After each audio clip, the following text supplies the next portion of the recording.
certainty versus reality.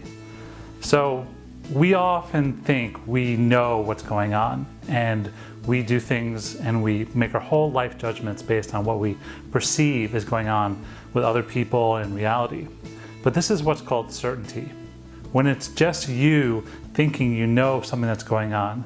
It's sort of like you're driving along this highway with your buddy, and you're driving and all of a sudden you see like a bear to the left as you're driving by. All you have at that point is called certainty. But if your buddy actually looks and says, "Oh my God, do you see that bear?" That's what's called reality. So it's called 2 points of contact. When you know what you saw and you get confirmed what your buddy saw, then you actually have what's called reality. You actually know that you could trust it. Most of us live in the world of certainty, when we're absolutely certain we saw the bear, but we're not so sure. This is called reality versus certainty. Now, most of us, we have so much certainty and we make so much of our life's decisions based on certainty. Sort of like the way your boss looks at you, that dirty look, and what does it mean? Or that girl across the way when she smiles at you. Or your partner's in a bad mood. And all of a sudden you're making up all this story.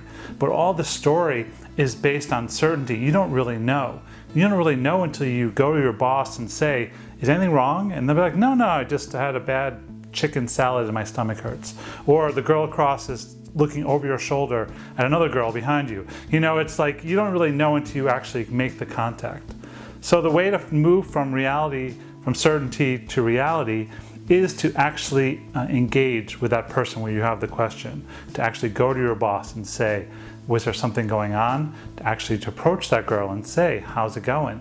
It's a way to pull it from the hypothetical into reality. If you can't ask the person what's going on, then you're stuck in certainty. Basically, on some level, you're screwed. You're screwed with your story and your ideas around it. And you'll never really know. That's much of our life, we live in certainty. Oh, if I'd only done that thing, or said that thing, or taken that job, or not taken that job, or not married, or gotten married. We live in this hypothetical fantasy world where nothing is truly real. It's only when you actually connect, and in connection, can you move from the fantasy into reality. If you're stuck in fantasy world and living in some kind of certainty and you don't know, you've really got 3 options. One is you can get in agreement with not knowing. Just be like, okay, I'm never gonna know if that was the right thing to do or not the right thing to do. I'm just not gonna know what my life would have been like if I would have asked her out or gotten that job. The second is really to approach and kind of try again to create that circumstance. And we do that often. We often try to recreate the circumstance to see who we are. And the third is what most people do, is they just lose.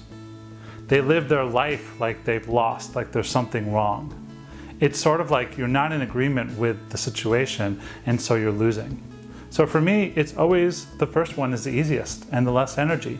You're like, okay, I didn't ask that girl out. That's okay. This is my life lesson. The next time something that arises, I'm not going to falter. I'm not going to hesitate. So you can use these moments of doubt and certainty and sadness to empower you to actually have the life you truly want.